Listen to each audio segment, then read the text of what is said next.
From our Chicago studios, this is the Muslim News on Muslim Network TV. Assalamu alaikum, I'm Samana Siddiqui. Our top story tonight. 4 U.S. senators have called on the Justice Department to sue the fossil fuel industry for its carefully coordinated campaign of climate change denial. Senators Bernie Sanders, Ed Markey, Jeff Merkley, and Elizabeth Warren say the fossil fuel industry has spent millions of dollars to obscure the public's understanding of the issue. They say the industry has ignored scientific evidence about the dangers of climate change for more than 50 years.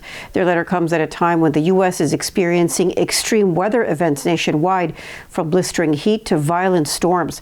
The lawmakers say these extreme weather events are a result of climate change and that the fossil fuel industry is responsible for misleading the public about the issue.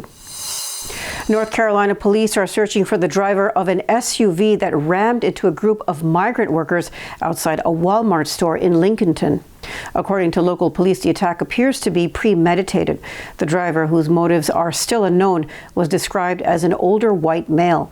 All 6 people are being treated at a hospital. None of the injuries appear to be life-threatening. The incident is the second to target migrant workers in recent months. 8 people were killed and 10 others injured in a similar attack in Texas in May. A federal judge has temporarily blocked an Arkansas law that would criminalize librarians and booksellers who provide access to material harmful to minors. The law, signed by Governor Sarah Huckabee Sanders in March, was to have taken effect today. It would require libraries to establish procedures for reviewing materials. It would also give courts the power to force the removal of materials that might be protected by the First Amendment. District Judge Timothy Brooks issued a preliminary injunction against 2 parts of the law. The judge was responding to a lawsuit filed by the Central Arkansas Library System against it. The court's decision was seen as a victory for First Amendment rights. It is also seen as preventing potential restrictions on access to non-obscene, constitutionally protected reading materials. Earlier this year, the American Library Association reported a significant increase in challenges to books.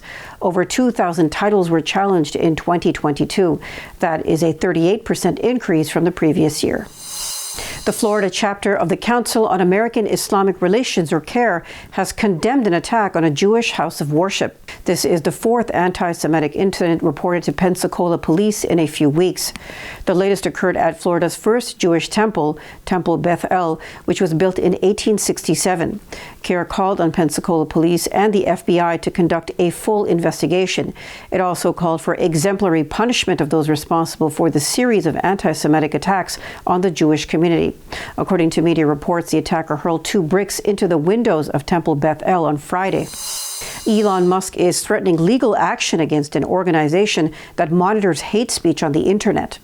The Center for Countering Digital Hate recently published research indicating that racists thrive on Musk's platform, Twitter. It says that the platform does not take action against the majority of accounts that are reported for hate speech. Musk's lawyers accuse the center of making unsubstantiated claims to harm the microblogging platform. He claims the organization is funded by competitors with an ulterior motive. Previously, the Watchdog group noted that Musk's platform did not remove pro-Nazi and violence-glorifying posts from Twitter Blue subscribers even after they were reported. Posts that made statements like Hitler was right continue to be allowed.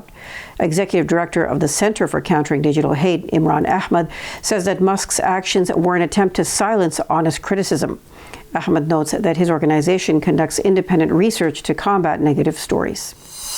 U.S. officials met with Taliban representatives in Doha, Qatar, to discuss human rights and the economy. According to reports, the U.S. delegation urged the Taliban to change its policies that have led to deteriorating human rights conditions, particularly for women and vulnerable populations. Both sides discussed the state of the Afghan economy and the challenges facing the banking sector. The U.S. delegation acknowledged that the number of terrorist attacks against Afghan civilians has declined and urged the immediate release of detained U.S. citizens. It also expressed grave concern about the arrests, media crackdown, and restrictions on religious practice.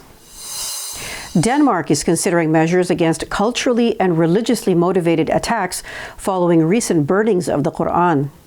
In a statement, the Danish government says the burnings were aimed at provoking and harming Denmark and other nations. It also described the acts as extremely aggressive, reckless, and not representative of Danish society. Danish Foreign Minister Lars Løkke Rasmussen also says the government is examining ways to intervene in situations where cultures and religions are degraded. He says such actions could hurt the country's security. Earlier, Turkish Foreign Minister Hakan Fidan stressed in a call with Rasmussen that Islamophobia in Europe has reached alarming levels and is even becoming an epidemic. Fidan says that it is unacceptable to allow actions like the burning of the Quran under the guise of freedom of expression. He called on the Danish government to take immediate action to prevent these attacks. Indian security guard kills 3 Muslims on a train. Details after the break, so stay tuned and we'll be right back.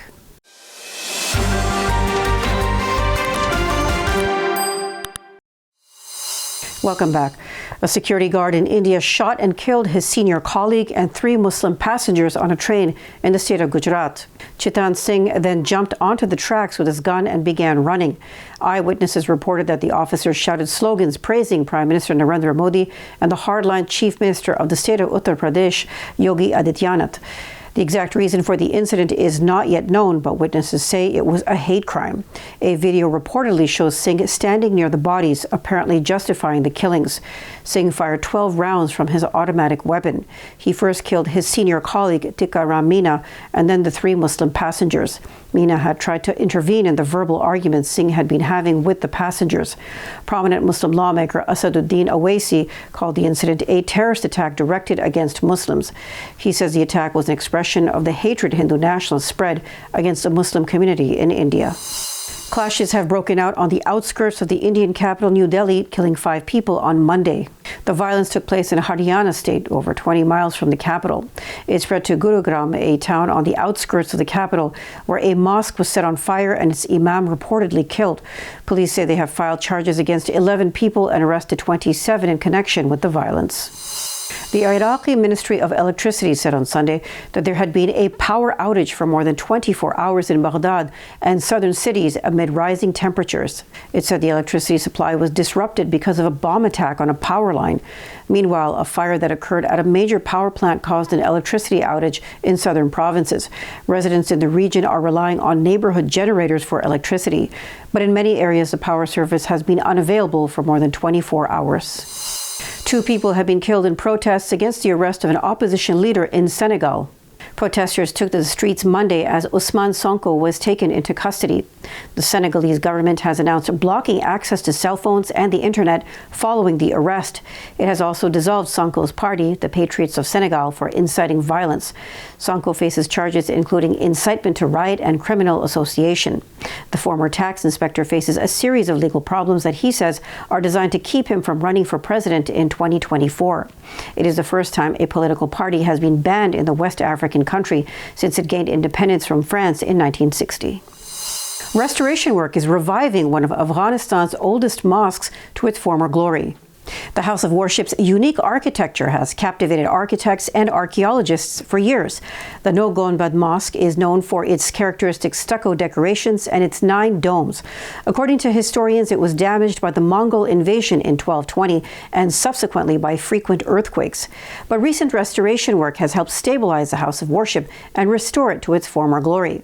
Saleh Muhammad Khaliq, historian and former cultural director of Balkh province, says the mosque is a blend of Sasanian, Buddhist, and Gandhara architecture. It consists of a pillared prayer hall and a forecourt facing the Kaaba in Mecca on its northeast-southwest axis.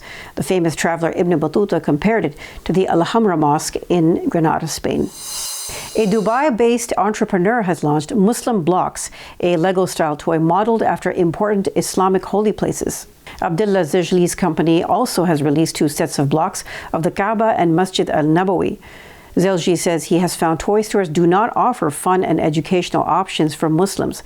The toy sets come with instructions that show children how to build the structures and include facts and background stories about each one.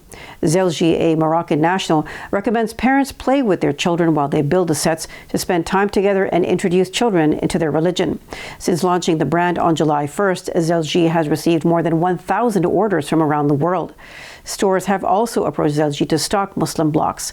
Zelji he plans to launch a set featuring the Al-Aqsa Mosque late next month, followed by miniatures of the Sheikh Zayed Grand Mosque in Abu Dhabi or the newer Sharjah Mosque. He says he plans to donate $5 from each sale to charitable organizations. That's all from our Chicago studios tonight. Thank you for tuning in. You can subscribe to our YouTube channel and hit the bell icon for the latest updates. For more content, keep watching Muslim Network TV or visit muslimnetwork.tv. Salam and good night.